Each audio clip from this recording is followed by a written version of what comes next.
Welcome to lesson 5, additional planning FAQs. I wanted to put this one together because there were a lot of similar questions that kept coming up in coaching, DMs, emails. While I've covered a lot of information in the lessons leading up to this one, you might have some lingering miscellaneous questions. So I wanted to put it all in one handy lesson so you can refer back to it in the future if you need to.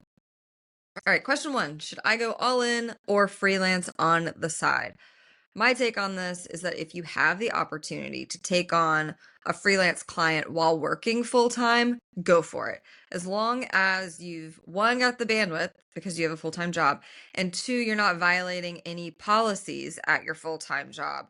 I feel like this is a great way to dip your toe in. I personally did that. I had one PPC client while I had my full time marketing director job, and it was somebody that I've known for a long time. So it was a low pressure way to get started. It got me used to invoicing. It got me back in the groove of managing a client and a PPC account. So if you're able to, I would say go for it instead of quitting your job with nothing lined up and hoping it works out. Obviously, if you're laid off or in between jobs, you don't have that luxury. So this can be a great stopgap to bring in income if you're in between jobs. So that's my take on that. Overall, my general sentiment is to ease into this. Don't quit something that you already have going and start from nothing and hope that it takes off. I'd recommend a slower, more moderate approach to starting your freelance business. Next question, should I save up before freelancing? And if so, how much? Yes, I highly recommend saving before you go out on your own. The typical advice around an emergency savings fund is 3 to 6 months of living expenses, but that's an emergency fund. I would increase that to have minimum 6 months living expenses before you go out on your own. So you don't have an immediate pressure on yourself to be successful right off the bat. Especially when you're just starting, getting your first few clients, it might take a bit of time for you to make enough revenue to cover your living expenses. Obviously, how much you need to save depends on a few different factors that I've outlined here. The biggest one is probably your living expenses, how quickly you can acquire clients, how quickly you can get your client revenue to pay for your living expenses. That's the bare minimum. That's the break even. My recommendation here is to outline your recurring monthly expenses and multiply it by the number of months you want to have saved up. In that exercise, see if there's any subscriptions in those monthly expenses that you'd be okay with getting rid of. I did this exact exercise and discovered that there were some subscriptions either that I had forgotten about or I didn't really care about letting go. And so I canceled those and downsized a little bit. This can also obviously give you a savings goal. So when you outline your recurring monthly expenses and multiply it by the number you want to have saved, that's that goal that you can work towards. And I'm not a personal finance expert. This is just what worked for me. And this is what I did. I'm pretty risk averse. I've talked about this a lot on LinkedIn. Whenever I was thinking about leaving my full-time job and going out on my own, I really wanted to understand how much money would be coming out and how much money I needed coming in. So my big tip here is have savings before you go out on your own. All right, next question. Should I go on Upwork or Fiverr? I do not recommend. If you're looking to attract long-term clients that are going to pay you the market rate for recurring PPC management, I don't recommend these platforms. They typically cater to a type of customer that's looking for a quick, cheap project turnaround. That's not my style. I prefer to have long-term relationships with my clients. All right, next question. Should I partner with agencies?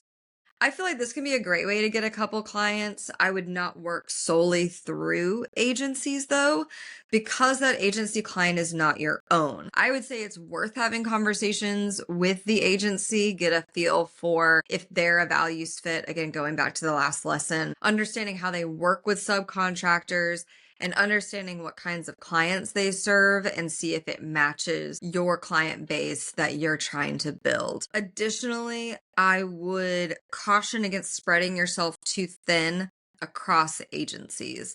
So I would probably cap it at 2 agencies that you subcontract with, at least at the start. All that being said, I think this is a great way to get your first couple clients. And you can probably also pick up a lot of great knowledge and information from these agencies if they're reputable. Just think critically about who you're partnering with and apply the same values, fit, non-negotiable exercise as you would a client over to the agency side. All right, next question. Do I need a website?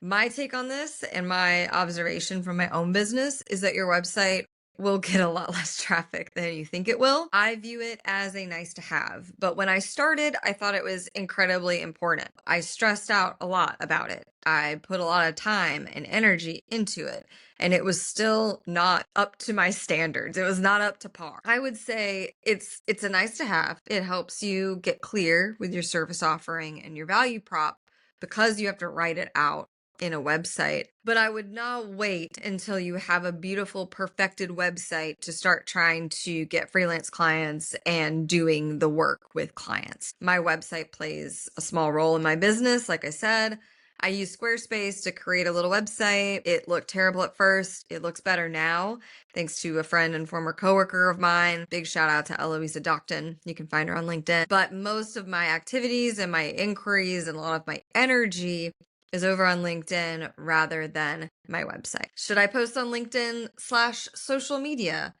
Absolutely. We have a whole module on this topic. So safe to say, I think that it is important. And we'll get more into in-depth LinkedIn strategies, but LinkedIn plays a big part in my client acquisition and how I run my freelance business. If you're thinking about website versus LinkedIn, I would put more time, energy, effort over on the LinkedIn side of things because most of your clients and prospects are already over there and you can get in front of them more easily than trying to attract folks to your website. All right, what tools or software do I need when starting out?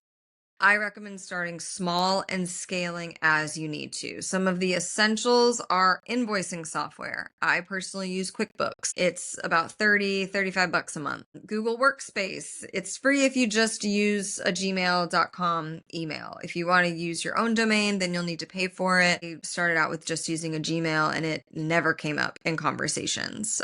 Task management systems. I use the free version of Asana, but there's obviously Trello, Monday, and others that have free plans. You can think about what you've used either in agencies or in-house.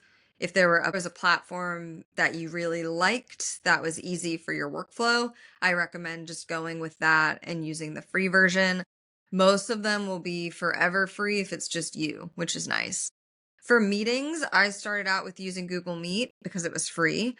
I used this for a long time before I switched to Zoom. I needed to record consulting and coaching sessions, which at the time Google Meet didn't offer. So I paid for the $15 a month Zoom. Nice to have Slack, the free version, if you plan on using Slack with your clients. I just use my clients' workspaces. I don't pay for Slack.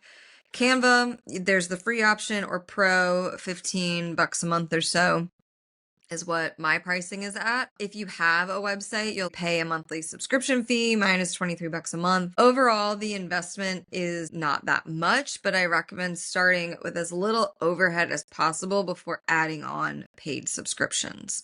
So just start with the basics. What do I need to run my business? You need to email, you need to send out invoices, you need to organize your tasks, and you need to have meetings. And there are free trials and low cost options across all of those. So I recommend starting small and then scaling. Okay, module 1 is done. Next up is module 2, which we will talk about the big pressing question that I always get and have seen a lot of interest expressed for, which is finding freelance clients. So I will see you over there and congrats on finishing module 1.